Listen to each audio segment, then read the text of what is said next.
Hey, welcome to Scooby-topia. On this channel, I have talked about several episodes of the Scooby-Doo Show Season 2, the season which aired as part of Scooby's All-Star Laugh Olympics in 1977. This, of course, is the season that's never been released in full on home video, and when I normally talk about it, it's for having some of the scariest episodes of the show. However, this season also has what I would say is one of the silliest, goofiest, weirdest episodes of the original first 3 shows in the franchise. An episode that isn't scary, but instead mostly laughable, at least to me, and that's why it stands out. So instead of talking about one of the scariest villains as I might often do, let's impulsively look at one of the strangest episodes of Scooby-Doo. This is the Scooby-Doo Show Season 2, Episode 7, aired October 22nd, 1977, Creepy Cruise. Even the title of the episode, just Creepy Cruise, stands out as kind of strange and noticeable, and I can't say I'm surprised it's one of the episodes that has never made it to DVD. It did get released on the same VHS as the Grand Prix race episode though, but again, only in Italy. Let's take a look at the most bizarre episode of the Scooby-Doo Show.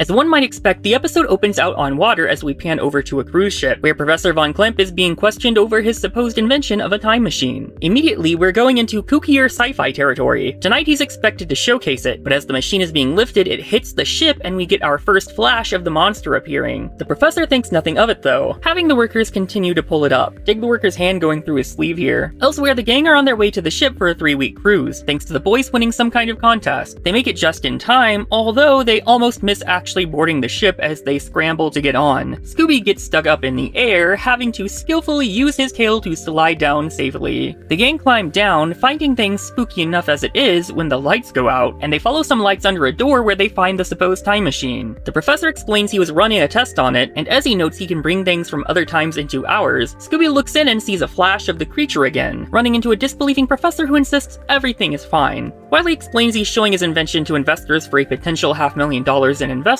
someone sneaky listens in, and the professor invites the gang along to watch the demonstration for fun. When the time comes later, he actually has the gang weirdly right alongside him on stage, as if they're part of it, which is kind of weird. Why aren't they in the audience, even if they aren't investors? He tells the wealthy viewers he must have the money by midnight to give to his financial backer or the machine belongs to him. His investor in question, the sneaky man from before, introduces himself, saying he hopes it does work so he gets his money. If not, it'll be mine. All mine.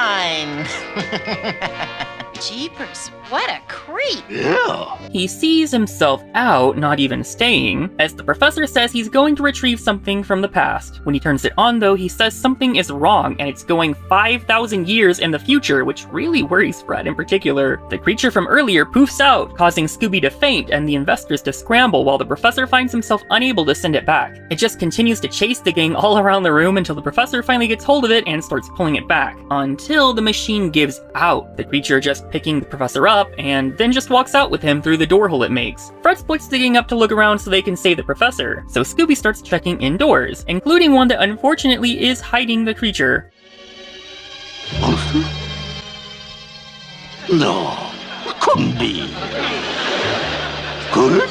In fact, it could, and Scoob runs off in terror, passing through a goofy costume party on the ship. Sure, that's normal I guess. Shaggy never misses a chance to do some drag and pops out as Little Bo Peep with her sheep, getting in a little dance before the creature scares everyone out, including someone dressed as, well... The boys escape their costumes, but Scoob can't escape his stomach, while the others find the control center for the closed-circuit TV security monitors. Fred tries to use them to search, but they strangely aren't working, which Daphne thinks might be a clue, but they have to carry on. The boys dip into the salon and prepare the creature for Polynesian dance lessons, which, well, but I guess he's not a fan and captures the boys. He even kindly takes off the costumes for them. Surprisingly, he can also talk and speak English. Unfortunately to say, he's taking them back to the future. But I don't want to be a 5,000-year-old teenager! It's only after a little work they finally escape, while the others finally come upon a locked door. They boost Daff up to crawl inside, landing in an unfortunate place, having to be helped to pop back out here, and inside they find a high-power laser beam and some metal discs. Daphne keeps having colored in eyes meanwhile, and it's really off-putting when it's just her. Anyway, they can hear some running, so they prepare to jump whoever it is. Of course, they end up just riding the chosen escape vehicle of the boys. Regrouped, Fred decides they need to check below, and instantly that ugly bug pops up just like, hey! They run into the rope locker and hide in, well, some ropes, enough to get rid of him, but this visual is just ridiculous like so much of the episode. Suddenly they hear some groaning, and you can see the traumatic terror in Daphne's wide bright eyes as they find it coming from the crew's quarters. Inside, they find the moan is coming from this tied-up mess, the professor breaking his head out and asking where the monster is after they free him. He believes he has to fix the time machine as their only chance to send it back to the future. As he almost has it done, the new investors have decided it works enough to invest before the deadline, directly offering their $500,000. The professor reassures them by turning the machine on, the creature being pulled back into the machine as intended, except it also grabs the case of money, taking it to the future with him. The professor woefully says using so much power broke the machine beyond repair and he can't get it back, and that he also has no money to build a new one, which finally makes things click for Velma as she informs Fred. They assure the investors they can get the money back. Velma's uncle is an electronics genius she can go talk to about how she can fix it. Yeah, Professor did not like that. A bit later she has it all fixed up and turns it on to test it, the machine spitting the creature back out, which is a massive shock to the professor and his backer, who look like they've seen a ghost. Fred tries to get the money, but it escapes, so the two men excuse themselves. Fred and Velma assure the investors this is almost over, following the men who check their stash, confirming the money to still be there, and caught as expected by the gang. Shaggy was in the costume this time with a phony case. They try to escape, but Scooby switches out the sign and the two get trapped in a janitor's mess thanks to the daring hound. Fred gives the investors back their money to reveal it was all a fake scheme from the start. The discs they found were holographic images of the monster to be projected by the laser, and could project 3D images of the creature anywhere using the closed-circuit TV system that was turned off. When the monster needed to be physical, like appearing from the machine or grabbing the professor, it was his backer, in reality his partner in crime, inside the suit, which is why he left the room. The men are taken away thanks to the meddling kids, and the gang finally get to enjoy their cruise, especially the food. That is, until the creature comes back.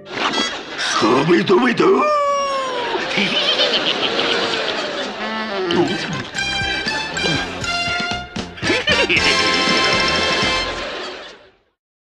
And that's Creepy Cruise. It's not one of my favorite episodes, and in my opinion is far from the scariest, but it's always one I end up remembering with how weird it is. The time machine gimmick and trying to get the monster back to the future is weird, for once passing the monster off as something real from the future unknown rather than a ghost or the like. The insect-like design of the futuristic creature sticks out, not especially scary and not all that memorable on its own. The thing never really does anything ominous enough to be afraid of what it can do in action either, outside of it being scary perhaps to be carried off to a future 5,000 years away where you have no idea what it will be like, especially if this is what's living there. That might be the only true hook of the episode. Even then, this has to be one of the most obvious reveals of the series, even if you don't suspect the professor is also in on it. The backer excusing himself conveniently just before it happens makes it impossible not to guess it's at least him trying to scare the money into his hands. The design of the time machine also is really weird. I don't think this is what anyone would imagine one to look like, and I don't really understand how it was meant to work, though I doubt the professor actually intended it to do more than pass as real with his scheme enough to survive the one demonstration. And the DeLorean probably wasn't the image of a time machine before 1985 either. This particular 8-episode season of Scooby has so many standouts I've covered already, but this is probably the big loser of the lot, and maybe the entire run of the Scooby-Doo Show for me, in what is otherwise such a solid franchise entry. Maybe it's not for you though. Maybe this is actually a favorite for you. That is, if you've seen it, since after all it's never been released on DVD before, or even VHS outside of Italy. If you remember this episode, what did you think of it? And if you haven't, I guess maybe you at least know about it now, let me know. I guess that's all we have for today, so subscribe if you want to see more Scooby content, like the video, etc. I'll see you next time in Scooby-Topia. Bye!